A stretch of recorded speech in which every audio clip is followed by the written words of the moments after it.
हे पार्थ, इस युद्ध भूमि की मध्य रेखा पर खड़े होकर तुम्हारी दृष्टि पर मोह का पर्दा पड़ गया है।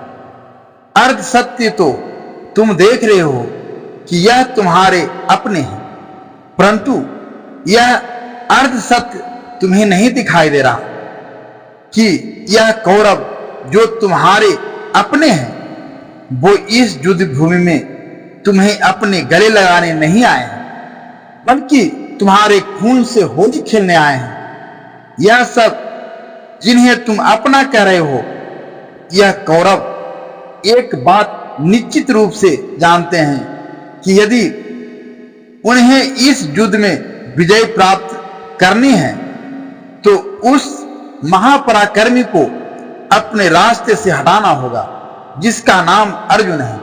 पार्थ, तुम उन्हें अपना समझते हो, इसलिए तुम इन्हें मौत के घाट नहीं उतारना चाहते, परंतु यदि तुम इन्हें मौत के घाट नहीं उतारोगे तो यह अवश्य ही तुम सबको मौत के घाट उतार देंगे।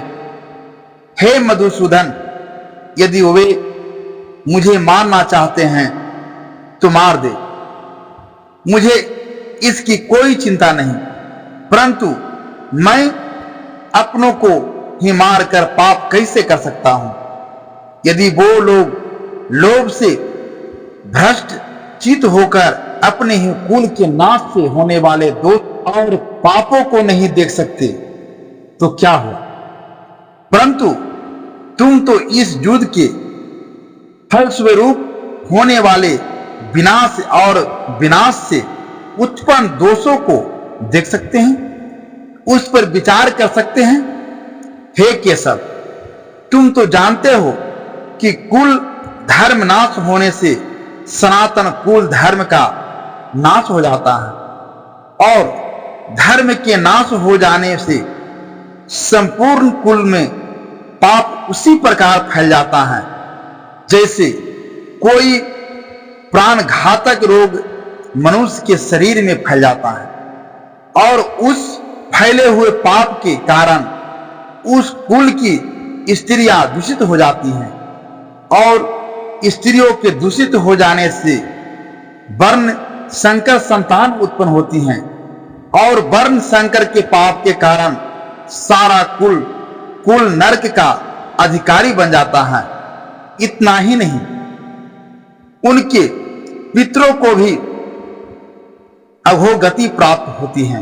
कुल से पर्णशयन्ति कुल धर्मा सनातना धर्मे नष्टे कुल कृत्स्नम धर्मो भी भवात्यावता अधर्मा भीव बा कृष्ण प्रदूषयन्ति कुल स्त्रिया स्त्रीष्टु दुष्टाष्टु वासनेर्या जायते वर्ण संकरा।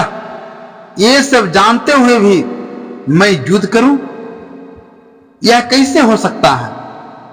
मैं कुल घाती होने का पाप स्वयं अपने हाथों अपने माथे पर कैसे लिखूं? इसलिए मैं युद्ध नहीं करूंगा, मैं युद्ध नहीं करूंगा। इससे तो अच्छा है कि मैं कमंडल लेकर घर घर भिक्षा मांगता फिरूं। वाह अर्जुन, कितने सुंदर विचार है। मैं युद्ध नहीं करूंगा, मैं भिक्षा मांग लूंगा। हे अर्जुन, यह बात कोई वीर नहीं, केवल एक कायर कर सकता है। क्या तुम अपनी कायरता का प्रदर्शन करने के लिए इस युद्ध भूमि पर आए थे? क्या इसलिए तुमने भगवान शिव से पाशुपतास्त्र ग्रहण किया था? क्या वर्षों की घोर तपस्या करके अपने पिता श्री देवराज इंद्र से तुमने दिव्यास्त्र इसलिए प्राप्त किए थे? क्या तुम्हें अपनी माता कुंती का अंतिम संदेश याद नहीं कि जब भी मेरे सम्मुख आओ तो विजय बनकर आओ और अपने माथे पर कौरवों के रक्त से विजय तिलक लगाकर आओ? हे अर्जुन, याद रखो, अपनी माता के उस वचन को निभाने की जिम्मेदारी तुम पर है। इसलिए अपने हृदय की तुच्छ दुर्बलता को त्याग कर क्षत्रियों की भांति युद्ध करो क्योंकि क्षत्रियों का धर्म है युद्ध करना। हे मधुसूदन, मैं भी जानता हूं कि मैं क्षत्रिय हूं, युद्ध करना मेरा धर्म है, परंतु इस युद्ध भूमि में युद्ध अभिलाषा इस स्वजन समूह को देखकर मेरा शरीर ढीला पड़ रहा है, मेरा आत्मा कांप रही है, मेरा गला सूख रहा है। परस्पर विरोधी विचारों के आक्रमण से मेरी मति भ्रमित हो गई है। इस दुविधा के कारण मुझे मेरा मार्ग स्पष्ट दिखाई नहीं दे रहा है। हे कृष्ण, तुम मेरे गुरु को भगवान हो, मैं तुम्हारी शरण में आया हूं, अब तुम ही मेरा मार्गदर्शन करो, मुझे रास्ता बताओ, क्या उचित है और क्या अनुचित। यह प्रेरणादायक प्रस्तुति आपको दी गई थी आपके अपने चैनल एसपी हिंदी कहानी की ओर से। अगर आपको यह कहानी प्रेरणादायक लगी हो तो कृपया इसे लाइक करें, शेयर करें और चैनल को सब्सक्राइब करना न भूलें।